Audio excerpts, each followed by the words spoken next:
But what consequences do the creditors have for violating these laws? Like, they get sued. And we're talking about a bag. We're talking about a bag, like 21 million. Wells Fargo, what was it? $7 billion lawsuit for what? Widespread mismanagement of auto loan mortgages and deposit accounts. They get sued. Consumers can get rich off of consumer law. It is a fact. You can get paid for bad credit. All right, so welcome back to another episode of Motion and Success. And today we have another guest that is having motion, and he's definitely successful. We're going to be talking about AI, consumer law, credit, how to build from $0 to $1 million, and how he's able to even get over 70,000 plus subscribers on YouTube, all kinds of games. 65,000, almost about to be 70. We're about to break down all the information that you need to know so that way we can learn how to exactly fix our credit using consumer law. I don't think there's anybody on the internet that's talking about consumer law like Daraine Delevante today, and we have my co-host with me is Ayo.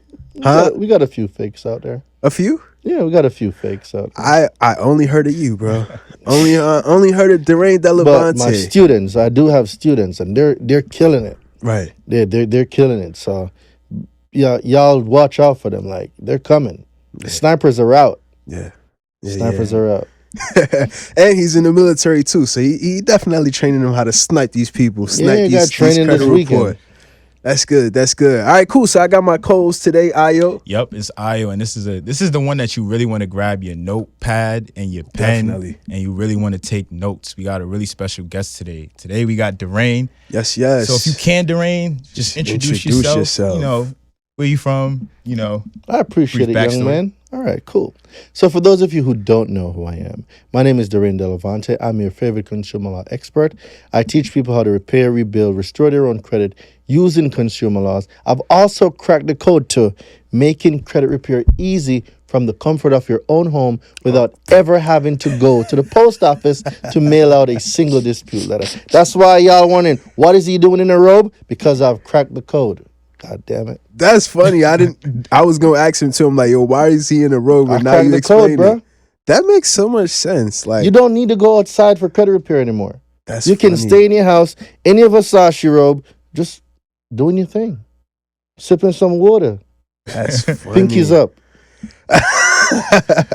So before we jump into fixing credit, the easy way where you could just be at home with your robe on, relaxing.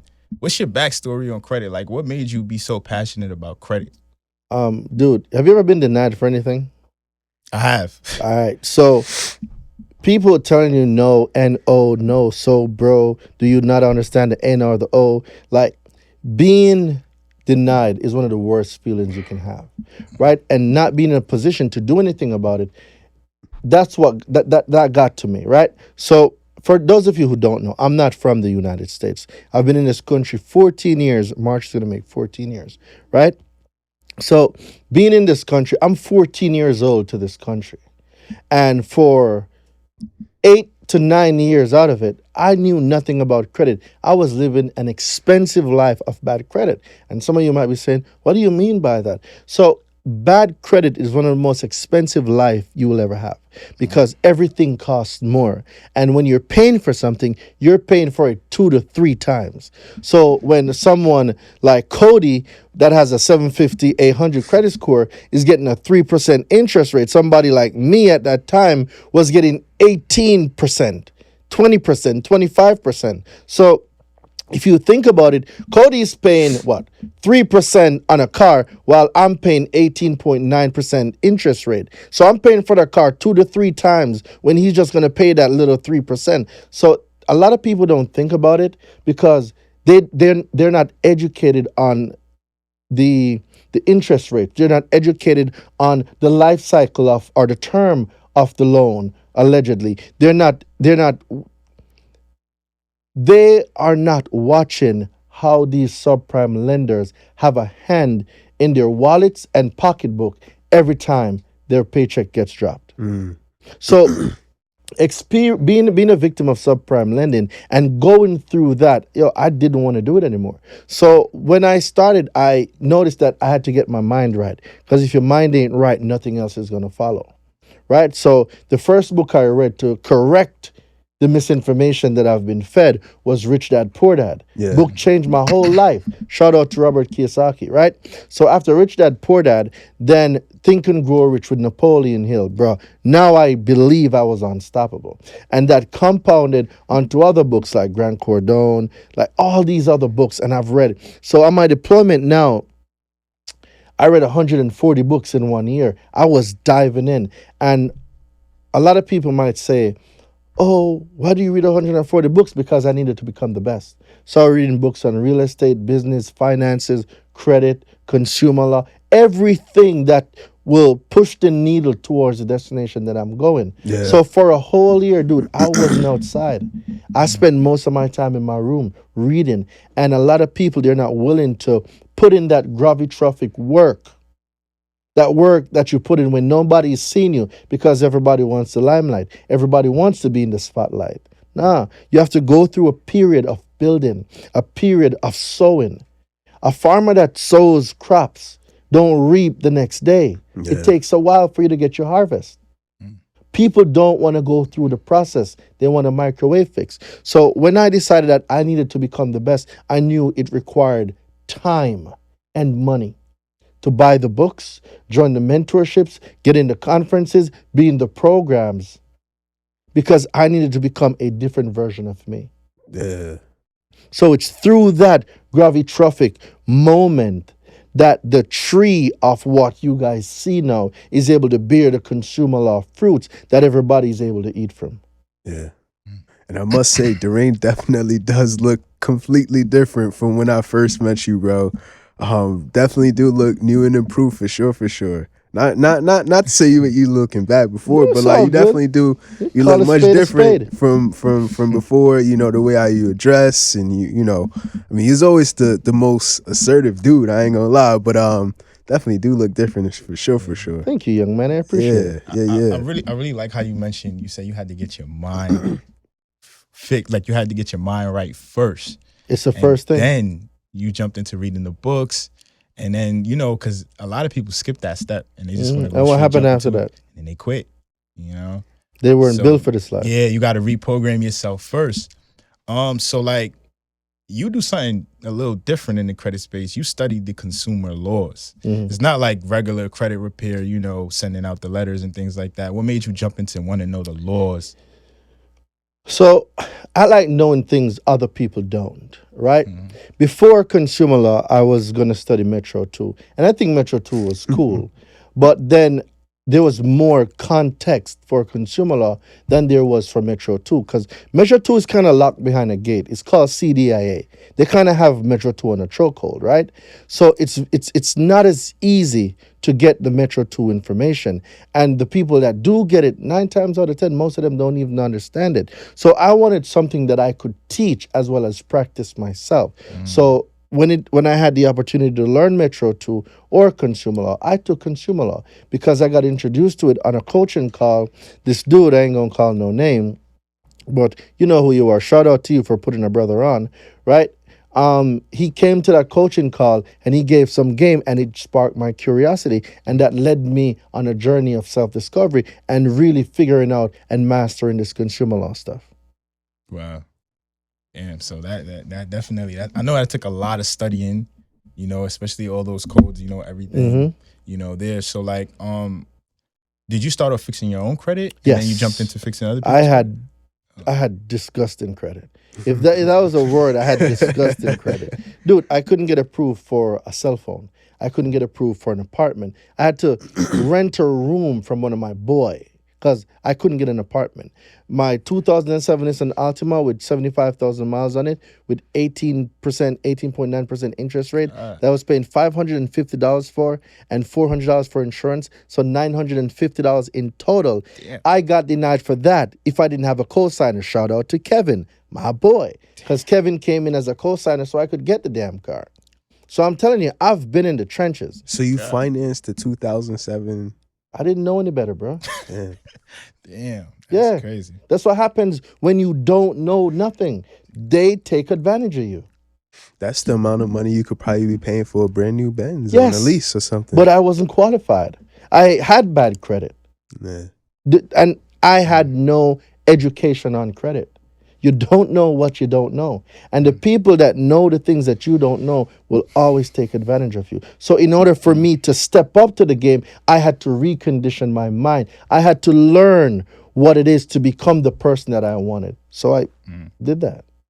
So once you got that information, like, on the consumer laws, what's the first thing you fixed? Like, what's the first? Cleaned first up thing my whole credit, built out an 800 credit score 3 times in 1 year, got personal funding, started businesses. Wow. And it's been up since then. Damn.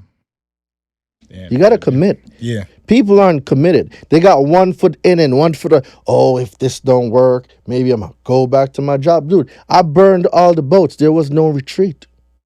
It had to work or it had to work. That was it. There was no retreat. And when you're able to commit yourself to something and know that there is no retreat, it's do or die, sink or swim, fly or fall. Like, I am telling you, you'll find out that you develop swimming skills that you never knew you had. And that's what happened. I developed skills that I didn't even know I possessed. And through the ups and the downs, the naysayers, people saying, oh, you're a scammer. Like, you're going to go through all of it. And, bro, if people ain't hating, you ain't doing a good job of winning. You're not. That's true. Let the haters hate. All of you haters, keep hating. Just make sure you repost, you subscribe, you follow too. Just, social currency goes a far way. But you can continue hating. But now let me ask you a question. So now, like, say for example, for like a newer entrepreneur or somebody that's still trying to figure things out. Now, like, say for example, you burn all the boats and you trying to, make everything work. How can, like, That's what caused it. You used the word just now. Working towards making everything work. Don't work towards nothing, just do it. Yeah. So my question was like, all right, cool. Like, how does, because this was me at one point, I'm like, you were next up. I'm like, damn, this, that, and it was a lot of things going on. So it's like, how do you even focus when you burn on your boats? You had what is called the shiny penny syndrome, right? Yeah, where you see a shiny object and you run after it, then you see another one and then you run after it.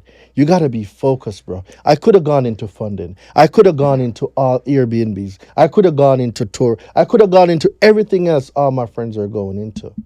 But you cannot be a jack of all trades and a master of none. See, people want to be an inch deep and a mile wide. No. I want to be an inch wide and a mile deep in what I know. Dude, I can do a conference for 3 whole days and not run out of game. I can do a webinar for 8 hours and not run out of game at all. This podcast can go for hours and I'm dropping game after game after game. You've been on the master classes. I'm not saying anything you don't know. So I'd rather be an inch wide but a mile deep in what I know. And that's what I chose. So committed. How committed are you to your success? How committed are you to being the best? I knew I had to be the best at consumer law. I didn't want to be the best at Metro 2. I didn't want to be the best at factual dispute. I didn't want to be the best at Toro or Airbnb. I wanted to be the consumer law expert. And that's what kept me in my lane. Yeah, I got offered, you can do this. No, bro, I'm doing this. But yeah, let's jump into the consumer laws. So being that you're out here, you're teaching this information. A lot of people still might not feel confident because you're up against creditors, debt collectors, all of these things. So what gave you that confidence to be like, hey, I know my stuff and they can't play with me and I could teach it out to others? A man with receipts will never be at the mercy of naysayers, charlatans, or agents of misinformation. When you are confident in what you know and you can pull it up and show that 15 USC 1666B, timing of payment, says the only way for a creditor to treat a payment as late, they must send out a notice. And in that notice, it must have section 1637B and all its components in there. And this information must be mailed or delivered to the consumer 21 days or less before the payment due date. Jeez. That's confidence, bro. So how are you going to put a late payment on my credit and you did nothing to comply with 1666B? So now I can stand my ground. Now I have the proof. Now I am confident in what I'm saying because it is right here in the law. The law is the law. No creditors above the law. No collection agencies above the law. None of them. And that's the type of confidence that my students have. And you can hear it in my voice too. Yeah, definitely. So what consequences do the creditors have for violating these laws? Like, they get sued. They get And we're sued. talking about a bag. We're talking about a bag, like 21 million. Wells Fargo, what was it? $7 billion lawsuit, right? For illegal, let me make sure that it's 7 billion because they were going to have some charlatan come on here. Daraine, you said it was 7 billion. Let me make sure I pull it up first because you know these internet trolls. So what about a quick question? Like, say, for example, like, Was- you're a regular consumer, you're going up a bit against like big companies like Experian and Equifax, TransUnion. I mean, they got the bag to actually have lawyers and everything on hand. All right, so it's 3.7 billion, not 7. All right, so Still see, a lot. I make sure I get my facts right, right? It's not 7 billion. There's a 7 in there, Yeah. but it's a 3.7 billion dollar lawsuit for what? Widespread mismanagement of auto loan mortgages and deposit accounts. They get sued. Consumers can get rich off of consumer law. It is a fact. You can get paid for bad credit. All right, so let's use the example for the late payment, right?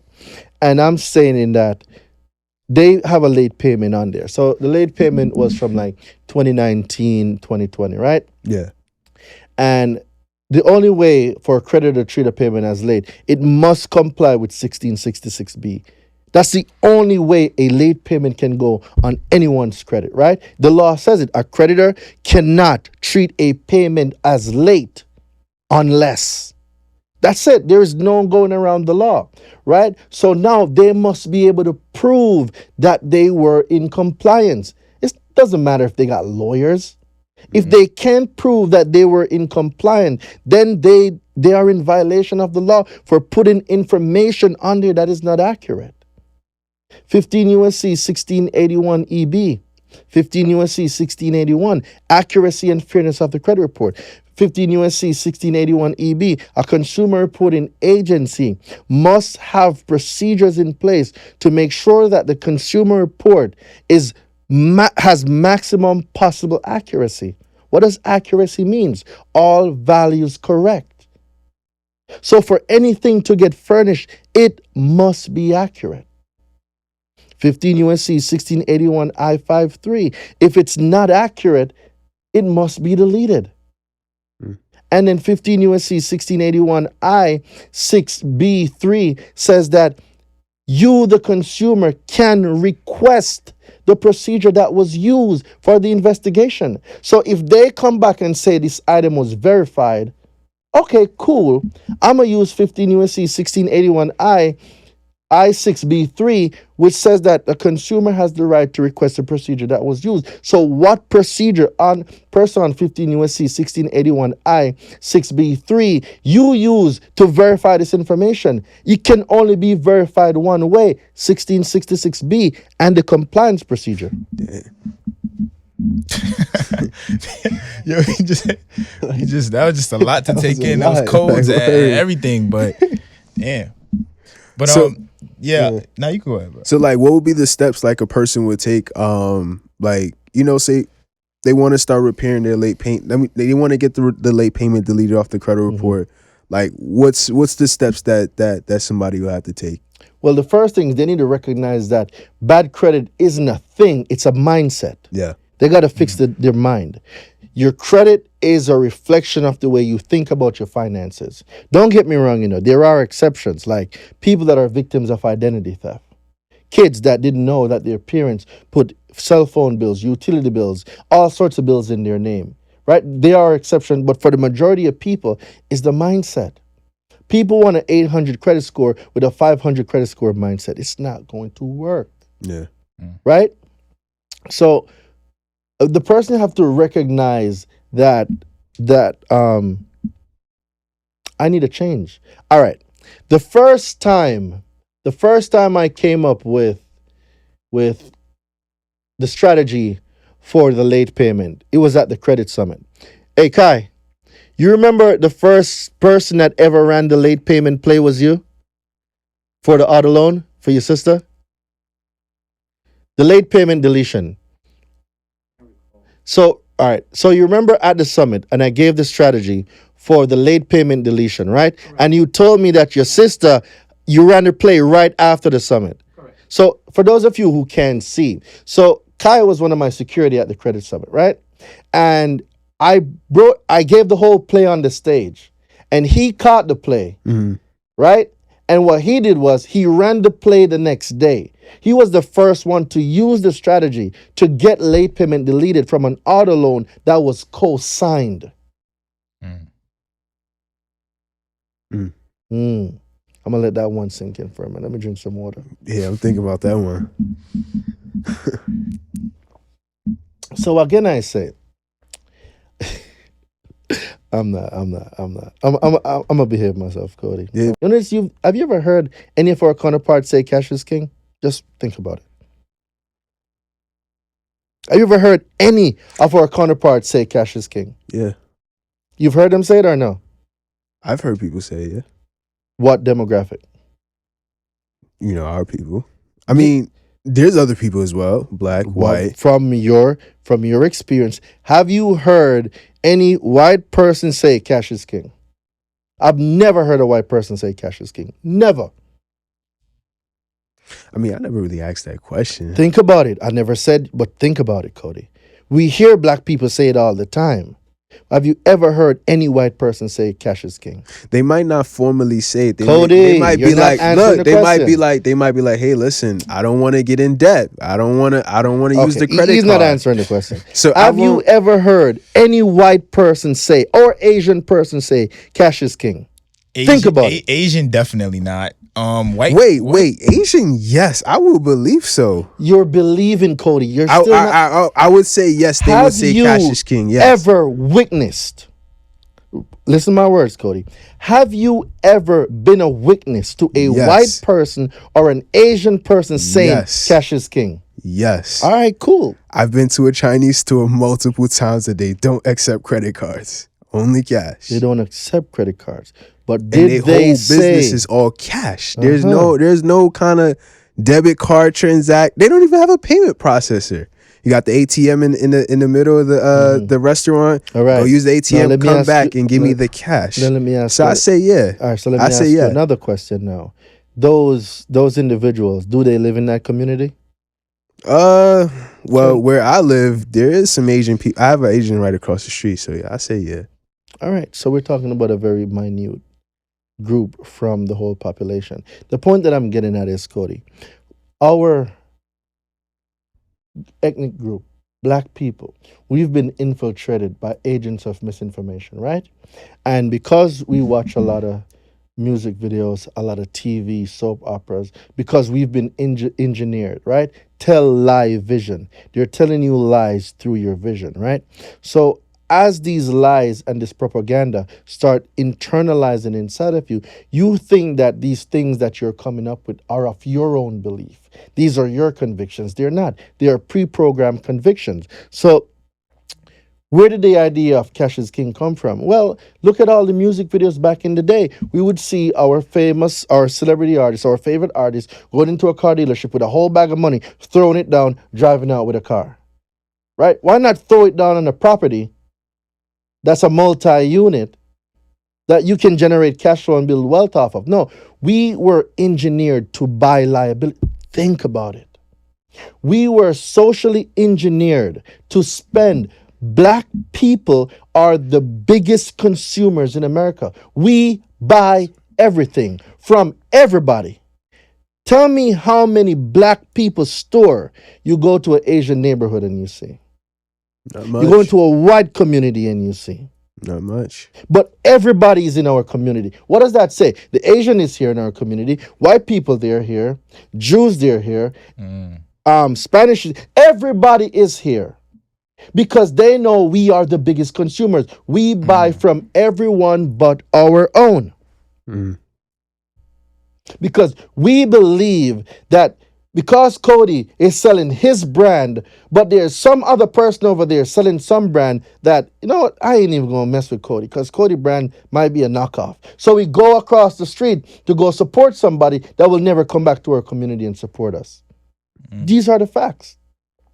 So if we miseducate, right? If we miseducate these people on credit and finance and tell them cash is king, and have them try to live like the Joneses because all their favorite artists, they're driving Lamborghinis. All your favorite artists are going into dealerships with bags of money, throwing it down. All of them are saying cash is king. What do you think people are going to start believing? What they see, because they tell you lies through reprogramming your vision. Right. So now grandma said credit was bad. We shouldn't use credit card. We should cut it up. Well, the credit card has 100% liability on there, right? So if you go out and use this credit card, the credit card gets compromised. Well, if the credit card gets compromised and you call your bank, the bank is going to say, all right, we're going to shut it down. We're going to send you a new card. You're not liable, right? But if you go use your debit card like grandma told you, and you go out there and in these streets where they're using debit, credit, or debit, and that debit card gets compromised, it's going to be a hard battle to even get anything back.